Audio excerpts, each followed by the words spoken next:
Rev up your engines!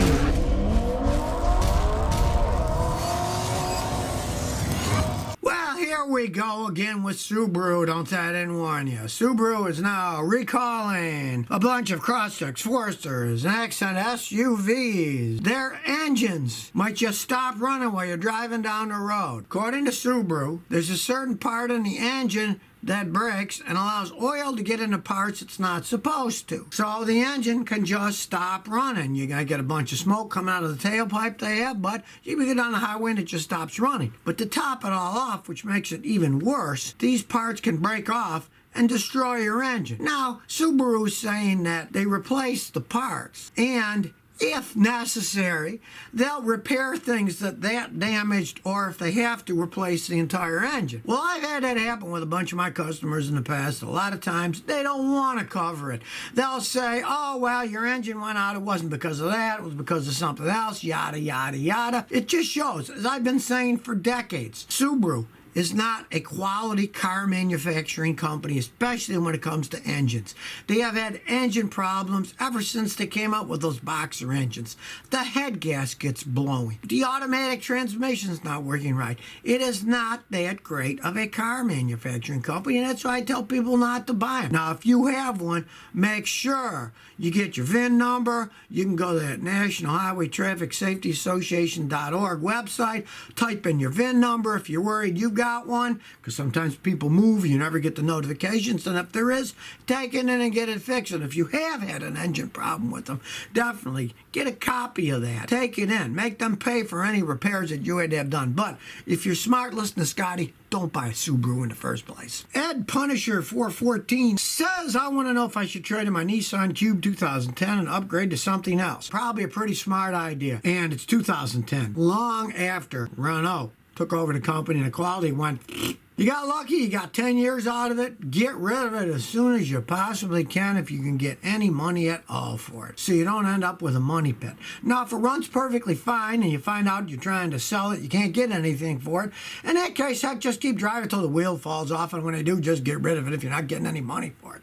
But if you can get any money at all for it, get rid of it and get yourself a Toyota or a Honda, and you could drive it forever. Like if you said that was a 2010 RAV4, you might drive it for another 10 or 20 years. Not the Nissans, though. They do not last that long anymore. They used to. Lucas Ritter says, Scotty, should we do any sort of catalytic converter maintenance in our cars every once in a while? If so, what's the maintenance or procedure? If you have a perfectly running car that doesn't burn oil, doesn't burn coolant, you're not losing any coolant, you don't need to do anything for the catalytic converter other than buy quality gasoline. Because theoretically, the catalytic converter has platinum and stuff that burn on-burn hydrocarbons. And that's it. They don't get eaten up. The platinum theoretically can last forever. So there's nothing you need to do to keep them working. They just work by themselves. What destroys them is if you have an engine that burns engine oil, the burnt oil clogs up the catalytic converter. If you have an engine that runs either too rich or too lean, that clogs up and ruins the catalytic converter. So there's really no maintenance as long as you take care of your vehicle, change the oil and filter regularly,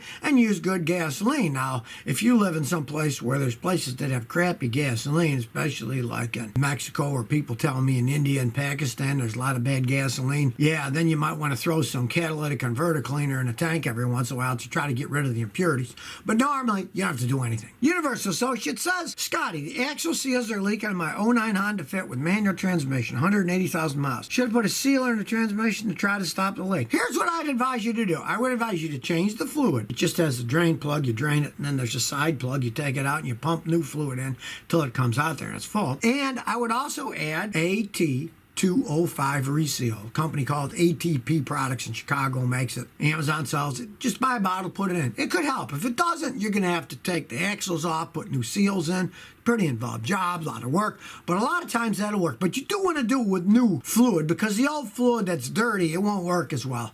All sealers work best with clean fluid. Like, let's say you got a radiator leak. You don't want to buy a radiator. You can buy a radiator sealer, but you don't want to put it in a radiator that's full of dirty coolant. You want to put clean coolant, then put the sealer in.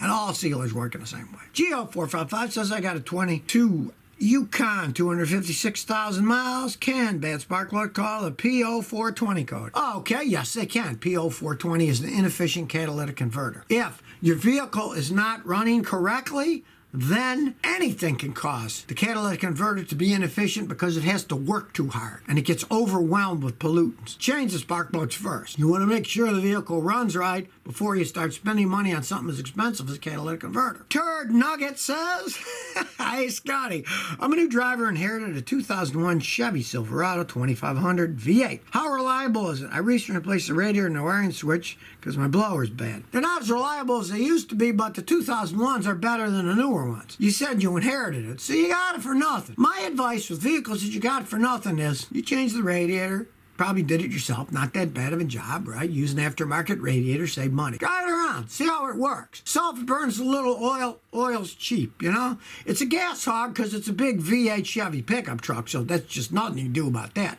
If you don't mind to pour gas much, just drive it. And then if something major like the transmission or the engine goes out, you got it for nothing. Junk the stupid thing. When you get a car for nothing, like they say, don't look a gift horse in the mouth, but on the other hand, don't stand behind a gift horse if it keeps kicking you in the head. So if it starts getting expensive repairs, just junk the thing. You never know how long it's going to last. You didn't say the mileage, and what the heck, drive it. You got it for nothing, but don't put a bunch of money into it. James Moore says, what's the most reliable SUV to buy between 5 and 10 grand? Well, first of all, it's going to have to be a used one.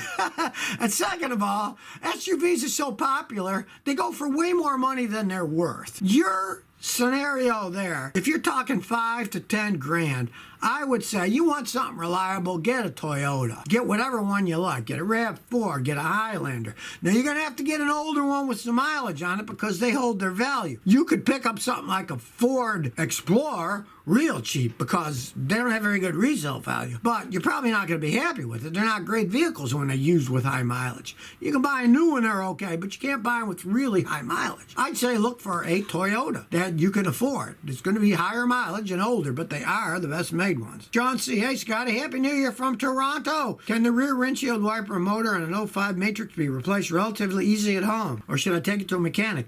Oh, no, it's not that big of a deal.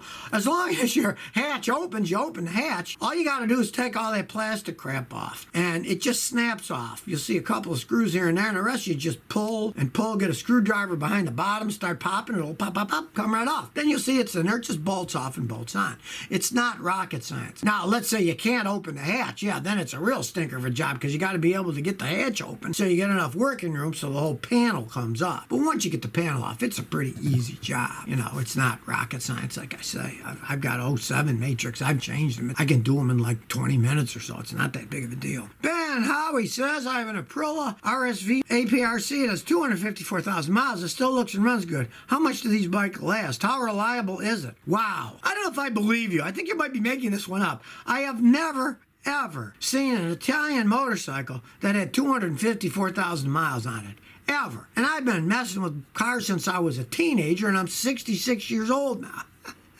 But if you are telling me the truth, and you're not just making this up as some crazy story about an Italian motorcycle that lasted 254,000 miles, then you must be a very conservative driver, plus you must do a heck of a lot of highway driving. Because highway driving, 60 mile an hour straight, is equivalent to 10% stop-and-go city driving. So if you really had 254,000 miles and it was all highway driving, that's equivalent to 25,000 miles of stop-and-go city driving, which I would expect a motorcycle to last. So, hopefully you're not pulling my leg and you actually have that kind of mileage. If you do, I know it's got to be on highway. And if you haven't, keep driving the thing around. What the heck? You're getting your money's worth. And you're obviously not a crazy racing guy, because if you were, the engine would have blown up long ago. Andrew Gunna says, I don't know if Scotty ever finds anything he loses. Sometimes I do. I'll give you a perfect example. I was looking for something that I couldn't find. So my wife says, you should organize things better. So I go in my garage and I start going through it.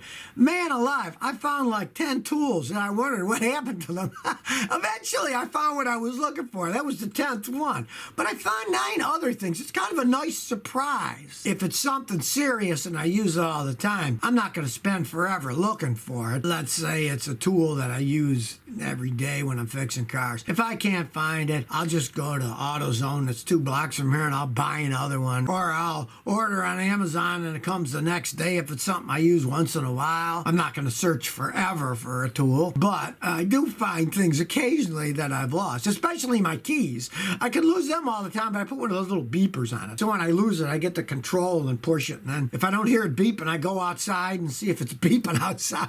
Those things are real handy. I made a video on that once. So if you never want to miss another one of my new car repair videos, remember to ring that bell.